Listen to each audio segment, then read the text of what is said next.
How can you tell if the person you're in a romantic relationship with is the right person to spend the rest of your life with? You can't.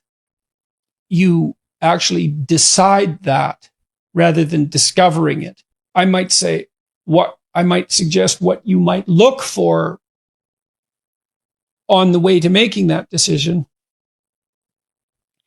All things considered, a certain amount of similarity on the personality dimensions between the two of you is probably to be recommended. If you differ tremendously in trait conscientiousness, one of you is going to find the other unbearably rigid, orderly, and workaholic oriented, and that person is going to find you dissolute and undisciplined. And those are temperamental differences, and if the gap is large, it's hard to bridge it. Agreeableness, it's the same thing. The warmer person will find the colder, harsher person cruel and unkind, and the cruel and unkind person will find the more agreeable person soft, a pushover, and contemptibly unable to stand up for themselves. And the extrovert will want to be out partying all the time, and the introvert will have had his or her fill of that very rapidly. So you want some temperamental similarity across the major personality dimensions, with the possible exception of trait neuroticism, which is the generalized proclivity to experience negative emotion. I would suggest that a person high in neuroticism seek out someone low or very low.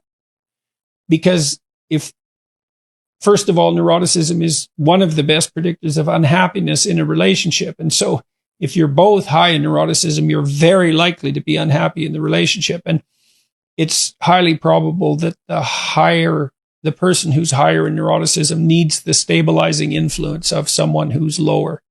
So then I would say, well, this is based on my clinical observations as well as the experiences of my life. I think it's necessary, or at least highly desirable, that you find the person that you're with sexually attractive. And that's somewhat ineffable.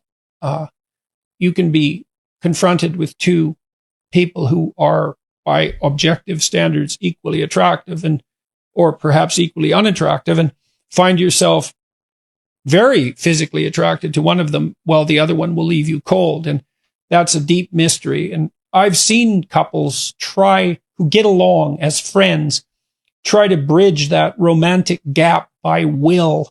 And I haven't really seen it be successful. So I think you need that spark that ignites sexual passion. Then you have to ask yourself if you can trust the person, if there are activities that you can share with them that would make up a life.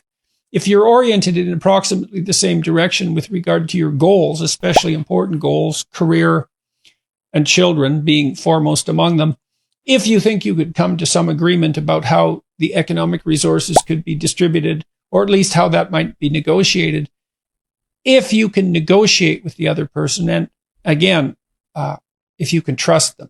And I would say of all those, trust is the most crucial component, maybe followed by the ability to negotiate.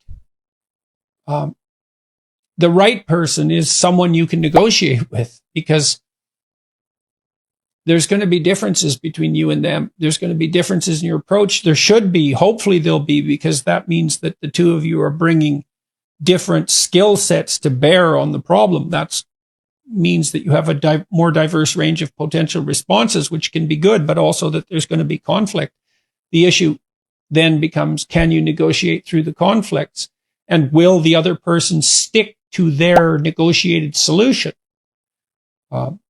And then if you find someone like that and they're of approximately the right age and everything else seems to be in order, then in some sense, they're as good a bet as the next person, and life doesn't last forever. And so there's real reasons to get on with it.